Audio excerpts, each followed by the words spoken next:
Bienvenidos a Físico-Química 2025. Vamos a ver un tema fundamental para la tecnología de los alimentos, para la ingeniería de los alimentos, que es la predicción de AW en alimentos. Vamos para ahí.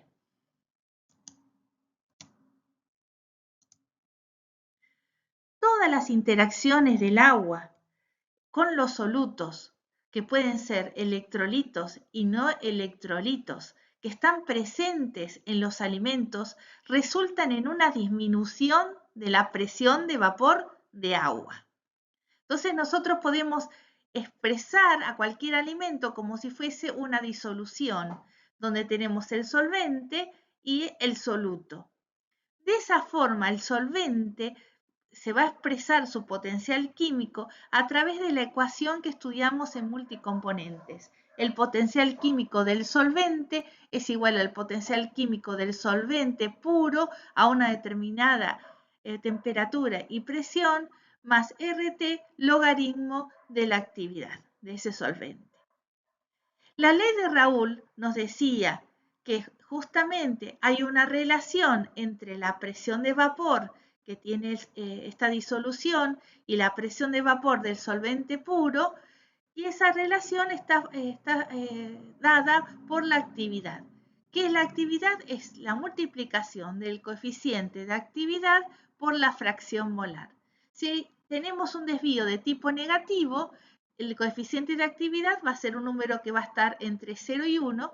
La fracción molar también está entre 0 y 1, por lo tanto la actividad es un valor que oscila entre 0 y 1.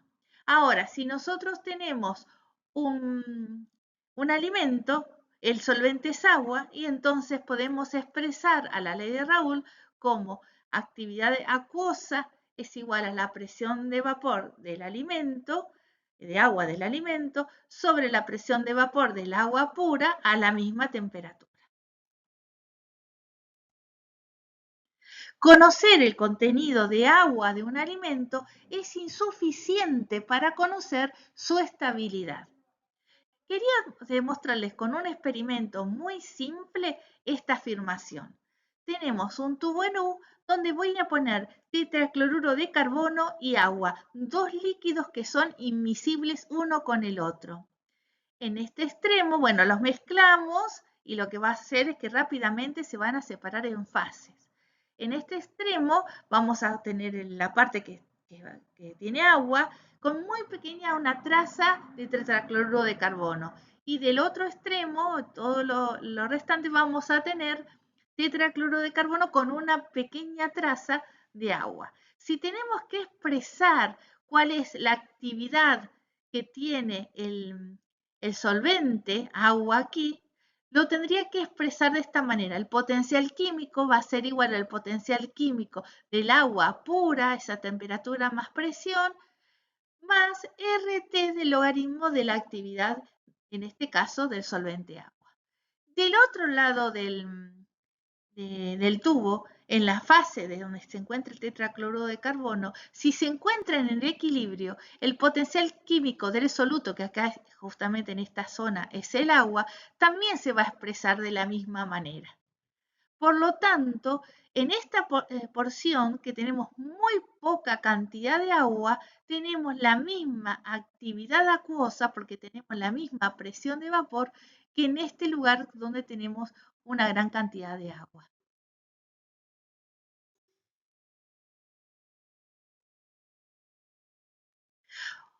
Justamente, la resistencia de un alimento al deterioro microbiológico no depende de la cantidad de agua presente que se encuentre en el alimento, sino de su disponibilidad. Y esta disponibilidad se mide a través de la actividad de agua. Acá tenemos dos alimentos clásicos, una salsa de tipo ketchup y un puré de tomates. El ingrediente principal en los dos alimentos es el tomate. Sin embargo, ustedes pueden afirmar por su experiencia personal que este tipo de puré de tomates rápidamente se deteriora y esta salsa pueden permanecer mucho más tiempo en envase abierto dentro de la heladera. La diferencia entre los dos alimentos está dada justamente por la diferencia en actividad acuosa. Vamos a describir a dos tipos de alimentos que nos van a interesar analizar justamente en estas clases de actividad acuosa. El primero de los alimentos es un alimento que tiene una humedad baja, por debajo del 25%. Tenemos una fracción sólida que no es soluble y una fracción gomosa que tiene agua y soluto, y lo llamamos alimento seco. El modelo es absorbente.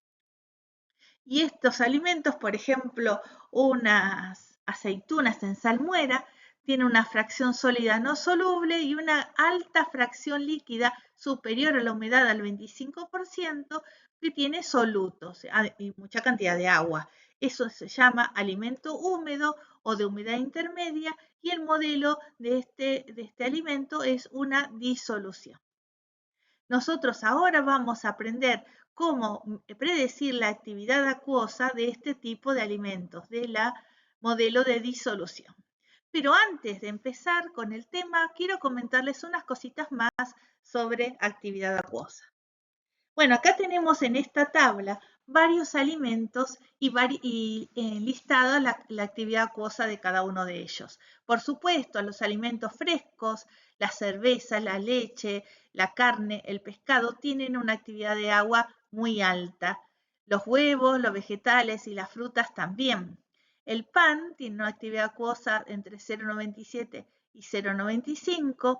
Algunos quesos, 0,91. Margarina, que tiene poco contenido de agua, algunas salsas y algunos quesos añejados entre 0,85 y 0,87, salchichas entre 0,82 y 0,85, y ya después empezamos a ver algunos que tienen, por ejemplo, 0,8, como la harina, legumbres, leche condensada, las mermeladas, las jaleas y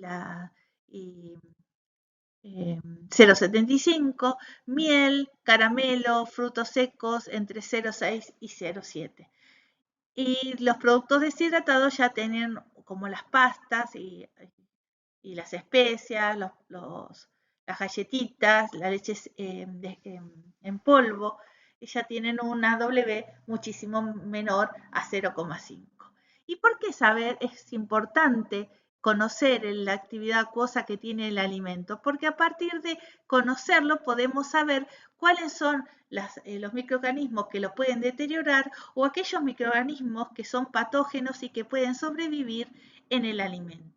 Por ejemplo, si tenemos un rango entre 0,95 y 1 de actividad acuosa, pueden sobrevivir en ese alimento una serie de patógenos como Pseudomonas, Escherichia, Shigella, Klebsiella, Bacillus, Clostridium perfringens, Clostridium botulinum, que pueden dañar el alimento, pero a la vez son microorganismos que son tóxicos, que producen toxinas o que producen virulencia en los humanos. Así que son productos de alto cuidado. Y bueno, y así en esta tabla podemos observar que no va a haber proliferación microbiana cuando la actividad acuosa sea menor a 0,61. Pero bueno, no es solamente la actividad acuosa, porque en estos productos, por ejemplo la pasta, yo no me tendría que preocupar entonces de ninguno de estos microorganismos, porque ninguno los iría a afectar. Pero no es solamente eso nuestro problema. Quiero adelantarme un poquitito para las próximas clases y les muestro este hermoso gráfico que está hecho en 1970, pero grafica muy bien qué pasa con la actividad acuosa y las reacciones que se producen en un alimento. Ustedes pueden ver, como les había dicho, las bacterias crecen desde una actividad acuosa de 0,9 hacia 1, las levaduras un poquito más abajo, serán 0,87 hacia 1, los hongos crecen con actividades acuosas de 0,7 para abajo, pero como esos productos secos, que ya les había hablado de las pastas, los productos en polvos, aparecen otras reacciones que antes por ahí no estaban tan, no nos preocupábamos tanto. Por ejemplo, aparece cuando los productos se secan la oxidación lipídica. Fíjense que si el producto tiene una actividad acuosa muy baja, tiene un alto porcentaje de oxidación lipídica que después vuelve a crecer cuando aumenta otra vez la actividad acuosa. Por otro lado, el empareamiento no enzimático también tiene un máximo de crecimiento en actividades acuosas 0,7, donde casi prácticamente no crecen los hongos, y actividad enzimática también, cómo va creciendo cuando lo hace la actividad acuosa. Quería mostrarles una interesante aplicación en el tema de actividad acuosa, que es el modelado y análisis de un determinado patógeno en un producto en particular. Este trabajo, que data de 1983, es un estudio que se hizo inoculando Clostridium botulinum en un queso modelo. Y entonces se trabajó con el queso con diferentes actividades acuosas: 0,949, 0,965 y 0,972. Y lo que se observó es que ese pequeño cambio que hubo en la actividad acuosa hizo que proliferara el Clostridium botulinum, que antes no lo hacía. Con una actividad acuosa de 0,949, el Clostridium no creció y a la vez no se produjo ninguna detección de toxina. En cambio, con un pequeño aumento de 0,965 aparece a los aproximadamente 10 días un crecimiento y luego la producción de toxinas. Y lo mismo le pasa con una actividad acuosa de 0,972. Se observa un rápido crecimiento y producción de toxinas. Por eso, a veces, cada alimento en particular es necesario analizar y conocer con exactitud el crecimiento de ese microorganismo y cuáles son los problemas que pueden aparecer cuando es propio, o sea, está en un rango donde pueden aparecer patógenos, los extremos cuidados que se deben tener en el momento de su elaboración y envasado. Bueno, vamos a ver cómo afecta la concentración de un soluto a la presión de vapor del alimento. El modelo que vamos a trabajar acá es el modelo de una disolución. Por lo tanto, tenemos nuestra famosa ecuación de la ley de Raoul corregida, como les había dicho, el coeficiente de actividad. Acá vamos a decir que es una solución diluida ideal, entonces el coeficiente de actividad lo vamos a poner igual a 1, y entonces en ese caso directamente la actividad acuosa equivale a la fracción molar del agua, o se puede decir también equivale a 1 menos la fracción molar del soluto. Y también uno lo puede llegar a escribir de esta manera: 1 menos el número de moles de soluto sobre el número de moles totales. Esto son todas expresiones que son exactamente iguales. Esto es válido para no electrolitos, y acá tenemos un ejemplo de una disolución que cumple estas reglas. Una disolución de sacarosa en agua, lo que podemos observar que la fracción molar del agua equivale a la actividad acuosa de la sacarosa. Y observamos que los números que están pintados con verde son exactamente iguales y empiezan ya cada vez más a notarse una diferencia. Y lo que observamos que cuando la fracción molar es 0,97 hasta 0,97 se cumple que directamente corresponde a una disolución diluida ideal. Y lo que es interesante porque a veces no tenemos conciencia de los pesos moleculares. Y cuando la fracción molar del agua en una solución de sacarosa tiene ese valor, corresponde a una concentración de sacarosa de 32% peso en peso. Y esa cantidad de azúcar puede estar, por ejemplo, en un jugo de fruta. Vamos a ver otro diagrama que creo que es bastante gráfico y nos explica mucho más. Entonces, tenemos la primera curva que aparece acá, que es una disolución de tipo ideal. Entonces, si es ideal, la actividad acuosa y la fracción molar son exactamente iguales. Ahora, Cuando tenemos la sacarosa, estamos graficando lo que vimos de sacarosa y en la realidad, a medida que aumenta la fracción molar, la actividad acuosa se hace diferente y entonces tenemos un desvío de tipo negativo. Y lo que podemos observar que las curvas se van a juntar en la situación de que la solución de sacarosa y la ideal es la que habíamos visto antes, aproximadamente a una fracción molar de 0,97 en esta zona, muy pequeñita. Miren que esto es de 1 a 0,9 nada más. Ahora, ¿qué pasa cuando tenemos, por ejemplo, cloruro de sodio? Cuando tenemos cloruro de sodio, tenemos un electrolito que se va a disociar en cargas negativas del cloruro y cargas positivas del sodio, si asumimos una disolución, una disociación completa. Y lo que observamos es que tenemos una gran reducción de la actividad acuosa muy superior a la que hubiese sido con la sacarosa o un no electrolito. Y acá en esta curva que aparece de forma punteada sería una disolución ideal de cloruro de sodio y esta es una solución real de cloruro de sodio, porque lo que nosotros observamos para una disolución completa hubiese sido esta curva y esta sería una solución real. Y por otro lado también se muestra el efecto que tiene la W en una disolución de caseinato de sodio, que observamos que prácticamente es muy poco lo que se puede observar. Las proteínas, obviamente los lípidos, las fibras, no forman parte de los depresores de la AW. Y eso es muy importante tener en cuenta. Para poder disminuir el AW, la característica principal es que tiene que ser un soluto. Y el caso, ¿por qué esto pasa? Porque el caseinato de sodio, a pesar de que tiene cargas, acá la tenemos, tiene 14 cargas a pH neutro, es insuficiente porque tiene un alto peso molecular. Entonces vamos a seguir viendo cómo podemos calcular la actividad acuosa de un alimento.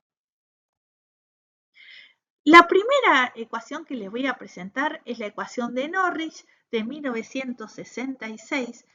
Esta ecuación dice que la actividad acuosa es igual a la fracción molar del agua exponente a la menos K fracción molar de soluto elevado al cuadrado. Entonces, en un modelo de disolución, tengo que fijarme qué contenido de agua tengo, qué contenido de un no electrolito tengo, que puede ser glucosa, maltosa, sacarosa, lactosa, sorbitol, glicerol, manitol, bueno, cualquiera de ellos que aparezca acá, que está en el alimento. Bueno, acá aparece urea, que no está en alimentos, pero por ejemplo, podría ser glucosa. El alimento tiene glucosa y agua.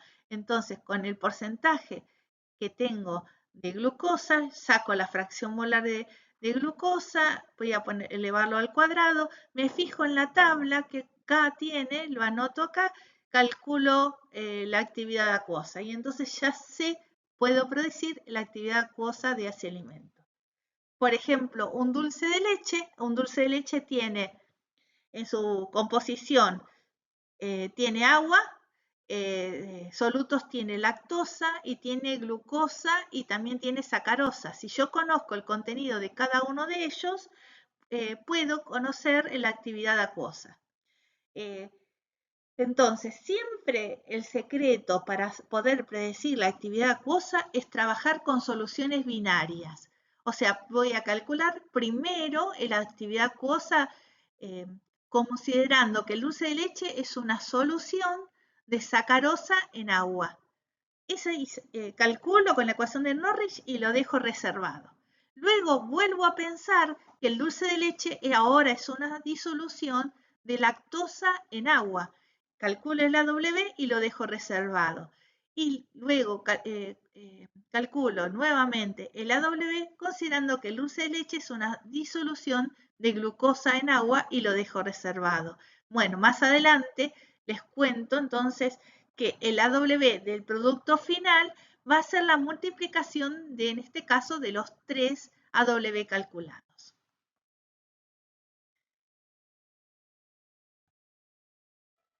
Hay una ecuación que está realizada por unos argentinos, Favetto y Chirife, de 1985, que nos permiten calcular la actividad acuosa para disoluciones de electrolitos y también de no electrolitos.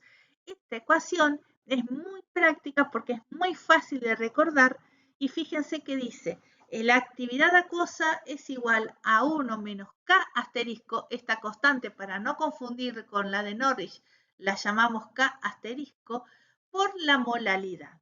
¿Qué era la molalidad? Moles sin disociar por kilos.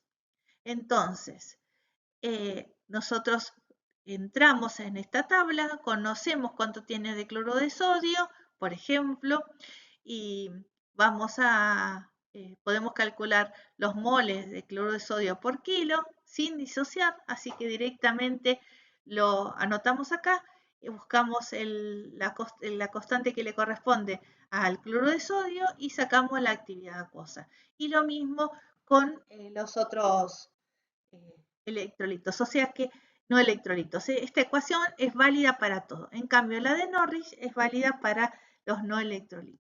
Acá tenemos un ejemplo, una solución de 20-50 glicerol en agua.